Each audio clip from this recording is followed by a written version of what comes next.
Hi, I'm Maren Gimple, Field Ecologist at Washington College's River and Field campus. Today I'm here to talk to you about ways to feed wild birds, whether it's seed you buy at the store or seeds you grow in your own yard, like from this native echinacea. Let's start with plants. This is a great time of year to plant native bushes, shrubs, and trees. If you want the most bang for your buck, oak trees host an amazing diversity of insects, which provide food for young birds in the form of caterpillars. After the breeding season ends, acorns are popular food with bigger birds like blue jays and grackles. Species in the genus Ilex, such as holly trees and inkberries, provide berries for birds such as robins, bluebirds, and thrushes. Other great native bushes include the dogwoods, pokeweed, Virginia creeper, and grapes.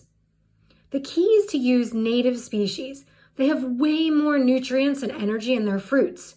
Plants like arrowwood viburnum or spicebush have about double the calories of non-native plants like bush honeysuckle or multiflora rose.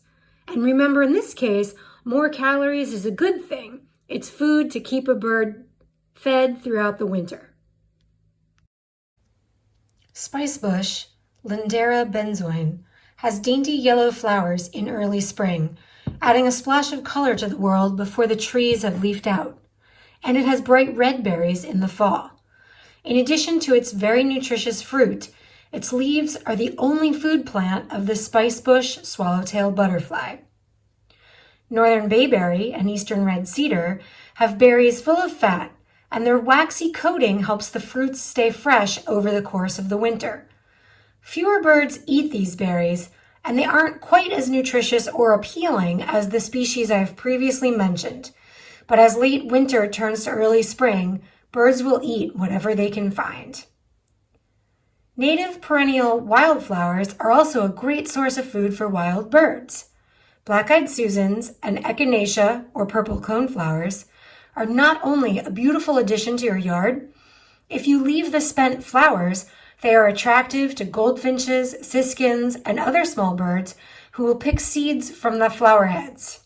Remember, the staff at the mill can help you choose the right plants for your specific yard. If you aren't much of a gardener, don't worry. You can feed birds the easier way, with feeders. There are endless options when it comes to bird feeders.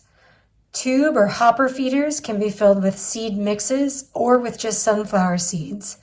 Platform feeders allow birds that don't perch well, like mourning doves, to still take advantage of your offerings.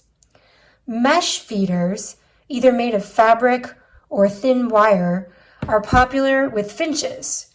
Fill these with thistle. And don't forget the suet. Commercially available suet cakes are inexpensive and fit in a variety of feeder shapes. They are very popular with woodpeckers. No matter what kind of feeder you put out, you might end up with squirrels. Squirrels can jump up to 5 feet up from the ground and more than 7 feet laterally, so you might want to consider a baffle of some kind. You can find models that go around the pole to prevent a squirrel from climbing up to the feeder, or umbrella-shaped baffles that go above the feeder, making it more difficult for a squirrel to climb down to the feeder. Lastly, birds hitting windows is a serious concern. If they're startled from a feeder, say by a hawk flying by, the last thing you want is for them to injure themselves by hitting your window. You have two options. Place the feeders closer than 3 feet from a window, so they don't have time to get up enough speed to hit a window with very much force, or put feeders farther than 30 feet away from a window so that birds have time and space to avoid hitting your home. Thanks for your interest in feeding wild birds. Be sure to ask your local mill store if you need any help choosing plants, seed mixes, or feeders.